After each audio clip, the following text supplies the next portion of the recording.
বন্যা হলুদ বাটছো? হ্যাঁ। হ্যাঁ, পয়লা বৈশাখ তো বাটতে তো তোমাকে হবেই।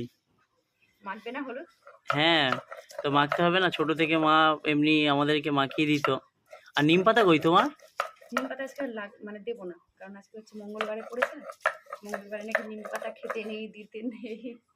ও, সেই জন্য নিম পাতা দিচ্ছ না? না, নিম পাতা দিলে ভালো হতো, গাটা না খুব চুলকাচ্ছে, বুঝতে পারছো? এই সময় একটু নিম পাতা মাখা ভালো, নিম পাতার জলে স্নান করাও ভালো। আচ্ছা, আর এইগুলোই বাটবে নাকি এগুলো সবার হবে? হ্যাঁ, আমি বেশি বাড়তে পারছি না, হাতে ব্যথা, এরকম মুখ করতে পারছি না, হাতে ব্যথা হচ্ছে। কেটে গেছিল তাই? হ্যাঁ, সবাই মাখবে, ছেলে সুদীপ তোকে আগে মাখাবো বেশি করে। হ্যাঁ, ওকে ভালো করে মাখাও তো ধরে।